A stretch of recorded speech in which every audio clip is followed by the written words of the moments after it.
All right, so let's unpack what cultural competence is. So Washington mentions that cultural competence came out of social work and counseling psychology. And here's a quote, an embedded quote on page 214 that kind of summarizes what cultural competence is. Quote, a set of congruent behaviors, attitudes, and policies that come together in a system, agency, or among professionals and enable that system, agency, or those professionals to work effectively in cross-cultural situations. The word culture is used because it implies the integrated pattern of human behavior that includes thoughts, communications, actions, customs, beliefs, values, and institutions of a racial, ethnic, religious, or social group. The word competence is used because it implies having the capacity to function effectively, end quote. That's from page 214. So in this paper, and in that definition, culture is used to refer to different social constructs such as race, ethnicity, gender, sexual orientation, religious affiliation, etc. That's from page 214. So following this introduction of what cultural competence is, Washington outlines 5 of the key elements that make up cultural competence. So the first one is valuing diversity, which, quote, means people understand, appreciate, and respect its worth, end quote. Now, an important thing to note about valuing diversity is that Washington points out that, quote, a diverse environment can still lack inclusion, especially when individuals in key positions refuse to address systemic issues such as micro and macroaggressions, bias, and discrimination, which are common in computing and tech environments, end quote. That's from page 214. Now, this is important to note. You will have heard some people in previous interviews and interviews that have not been released yet kind of talking about some of these things in terms of like the micro and macro aggressions or systems of oppression in education that either are designed to or unintentionally cause harm or forms of violence. So we as educators shouldn't just value diversity in terms of like understanding and appreciating it. We also need to be inclusive in our settings. And so some of the previous podcast guests that have been on the show have mentioned they like to have students go out and recruit other students. So that way there's a variety of voices who are sharing the message of what computer science can offer to them in the classes that are available in your school, and hopefully reach populations that you, as a single individual, would not be able to do on your own. Okay, so the second element of cultural competence is cultural self-assessment. So this process is, quote, accurately and exhaustively assessing one's current beliefs against current practices. One may value diversity and still display bias and discriminatory behavior, end quote. So one of the interviews that has not been released yet and will come out later, a guest mentions that while they are actively working on incorporating anti-racist practices in their classroom, they are still unintentionally displaying biases and discriminatory behaviors that can be described as racism.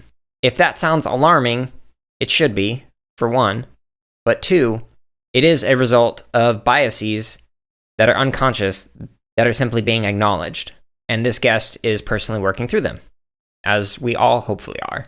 And to further clarify this episode that will release a few weeks from now, the guest considers themselves to be a co-conspirator, not just an ally, but someone who is willing to put their body in harm's way to help somebody else.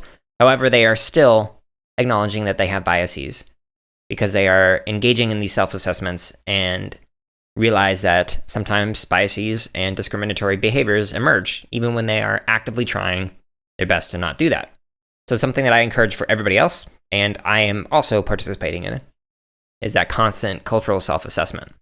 Okay, so the third element of cultural competence is management of dynamics of difference. So here's an embedded quote from page 214. Quote, when a system of one culture interacts with a population from another, both may misjudge the other's actions based on learned expectations, end quote. So not only do we need to reflect upon and assess our own cultural biases and understandings, we also need to think about how our understandings and our ways of being in cultures intersect and interact with other cultures in ways that might be unintended or be perceived as problematic. Now, obviously, this is very hard to do. So some of the guests that I have spoken with about similar topics have recommended going into these conversations with humility and willingness to learn, and just know that you are going to make mistakes, and instead of hiding from those mistakes or denying them, to instead stick with it and continue the conversation even when it gets uncomfortable, and simply acknowledge how you have unintentionally made somebody feel and actively find ways to work through that and grow from that experience. And I say that as somebody who has unintentionally insulted other people because of cultural differences. It has been uncomfortable, and I have learned from those experiences. Okay, so element 4, institutionalization of cultural knowledge. So Washington points out that you can't simply go to like a webinar or a PD session and then suddenly become woke and, wow, all of a sudden I know everything that I need to know about a particular culture. It's not going to happen. This needs to be an ongoing process. And it needs to happen over an extended period of time. So this is not even something that you can do in a semester by taking a single course on this. If you are taking a course related to cultural competence and similar topics, yeah, you might learn a lot through that experience, but this is an ongoing thing. And one of the reasons why is because culture is constantly changing and evolving, so we need to stay on top of those changes. So as an example, think of a place that you've visited, that you've only visited one time, and maybe you went there maybe 10, 20 years ago, and if you were to go back today and kind of compare how the place differs in terms of its culture and the ways that people are interacting and the way that the environment is set up, etc., it's likely going to be very different in ways that you might not have predicted. So because culture is constantly changing, we as individuals need to constantly try and continue to learn and grow and adapt by constantly seeking to understand these changes in different cultures. Now, one thing that Washington points out is that we can't become the cultural bearers for cultures that we are not a part of. So we need to seek out individuals from different cultures and have them be the main contributors of those conversations when it comes to different questions and concerns about a particular culture. So the final element of cultural competence is adaptation to diversity. Now, an example that's given by Washington is that, quote, just as individuals from different cultures have different beliefs and experiences, organizations and individuals should ensure that their cultural competence values, respects, and addresses the needs of all individuals, end quote. That's from page 215. So even though that's the last element, I think it is a very important one. We need to ensure that the things that we are doing as individuals and in the organizations that we work with, that we all reflect a diverse set of needs. This excerpt of the CSK8 podcast is from episode number 42, which is titled, When Twice as Good Isn't Enough, The Case for Cultural Competence in Computing.